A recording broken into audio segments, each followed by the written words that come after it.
Hello dears, draw a line of length 4.25 centimetre. ഇങ്ങനെ ഒരു question നിങ്ങൾക്ക് പരീക്ഷയ്ക്ക് ചോദിക്കും.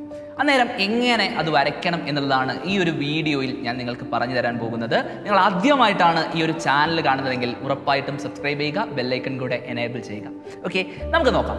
നമുക്ക് വരയ്ക്കേണ്ടത് 4.25 സെൻറ്റിമീറ്റർ ആണ്. അതിൻ്റെ നേരെ ഡബിൾ എത്രയാണ്? 4.25ൻ്റെ ഡബിൾ എന്ന് പറയുന്നത് 8.5 ആണ് അല്ലേ?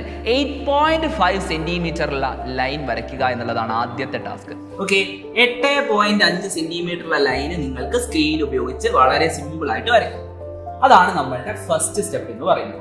അതിന് ഞാൻ AB എന്ന് പേര് കൊടുത്തു. ഓക്കെ, ഇവിടെ AB എന്ന് പറയുന്നത് 8.5 സെൻറ്റിമീറ്റർ ആണ്. ഇനി നിങ്ങൾ ചെയ്യേണ്ടത് A എന്ന് പറയുന്ന പോയിന്റിൽ ഞാൻ കോമ്പസ് വെക്കുന്നു. AB എന്ന് പറയുന്ന ലൈനിന്റെ പകുതിയിൽ കൂടുതൽ നീളം കോമ്പസിൽ എടുക്കുന്നു. ഓക്കെ, Aയിൽ കോമ്പസ് വെച്ചു, പകുതിയിൽ കൂടുതൽ നീളം കോമ്പസ് എടുത്തു. ഒരാൾക്ക് മുകളിലേക്ക് വരയ്ക്കുക, ഒരാൾക്ക് താഴേക്ക് വരയ്ക്കുക. വളരെ സിമ്പിൾ ആയിട്ട് നിങ്ങൾക്ക് ചെയ്യാം. നെക്സ്റ്റ് സ്റ്റെപ്പ് എന്ന് പറയുന്നത് ബിയിൽ കോമ്പസ് വെക്കുന്നു. ഓക്കെ, ബിയിൽ നമ്മൾ കോമ്പസ് വെക്കുന്നു. ഓക്കെ, സെയിം നീളം. ഓക്കെ, ഈ ആർക്കിന്റെ നീളം എത്രയാണോ അതേ നീളമുള്ള ആർക്കാണ് നമ്മൾ വരയ്ക്കുന്നത്. ഓക്കെ, ആർക്കിന്റെ നീളത്തിൽ ഒരു മാറ്റവും വരുത്തുന്നില്ല. ബിയിൽ കോമ്പസ് വെക്കുന്നു, മുകളിലേക്ക് ആർക്ക് വരയ്ക്കുന്നു, താഴേക്ക് ആർക്ക് വരയ്ക്കുന്നു. ഈ രണ്ട് ആർക്കുകൾ കൂട്ടിമുട്ടിയ പോയിന്റ്സ് ഉണ്ടല്ലോ, ഈ രണ്ട് ആർക്കുകൾ കൂട്ടിമുട്ടിയ പോയിന്റുകൾ തമ്മിൽ യോജിപ്പിക്കുക എന്നൊരൊറ്റ കാര്യം കൂടെ ചെയ്താൽ മതി. സോ ഈ രണ്ട് ആർക്കുകളും കൂട്ടിമുട്ടുന്ന പോയിന്റുകളെ യോജിപ്പിക്കുന്ന വരയാണ് നമ്മളുടെ പെർപെൻഡിക്കുലാർ ബൈസെക്ടർ എന്ന് പറയുന്നത്. ഓക്കെ, ലംബ സമഭാജി. ആ ലംബ സമഭാജി AB-യിലൂടെ കടന്നു പോകുന്ന പോയിന്റിന് C എന്ന് പേര് കൊടുക്കുന്നു.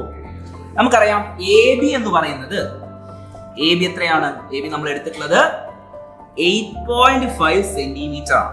സോ AB-യെ ഈക്വൽ ആയിട്ടുള്ള രണ്ട് ഹാഫ് ആക്കുന്ന ലൈൻ ആണ് നമ്മൾ ഈ വരച്ചിട്ടുള്ളത്. അതാണ് അതിന്റെ പെർപെൻഡിക്കുലാർ ബൈസെക്ടർ. ഇവിടുത്തെ ആംഗിൾ 90 ഡിഗ്രി ആണ്.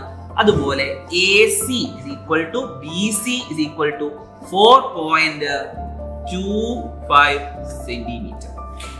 അങ്ങനെയാണ് നമ്മൾ ഒരു 4.25 സെന്റിമീറ്ററുള്ള ലൈൻ വരയ്ക്കുക. ഇനി നിങ്ങളോട് ചോദിച്ചത് 3.25 സെന്റിമീറ്റർ ആണ് വരയ്ക്കാൻ ചോദിച്ചതെങ്കിൽ നിങ്ങൾ വരയ്ക്കേണ്ടത് ആദ്യം 6.5. 3.25ന്റെ ഡബിൾ എത്രയാണ്? 6.5 ആണ്. 6.5 വരയ്ക്കുക, അതിൻ്റെ പകുതി എടുക്കുക. സോ ഈ ഒരു വീഡിയോ നിങ്ങൾക്ക് ഹെൽപ്ഫുൾ ആയിട്ടുണ്ടെങ്കിൽ വീഡിയോ ലൈക്ക് ചെയ്യുക, നിങ്ങളുടെ അഭിപ്രായങ്ങൾ കമൻറ്റ് ചെയ്യുക. അതുപോലെ തന്നെ ഈ ഒരു വീഡിയോ നിങ്ങളുടെ എല്ലാ ഫ്രണ്ട്സിനും ഷെയർ ചെയ്ത് കൊടുക്കുക. നമുക്ക് വീണ്ടും കാണാം. അതുവരേക്കും ഗുഡ് ബൈ.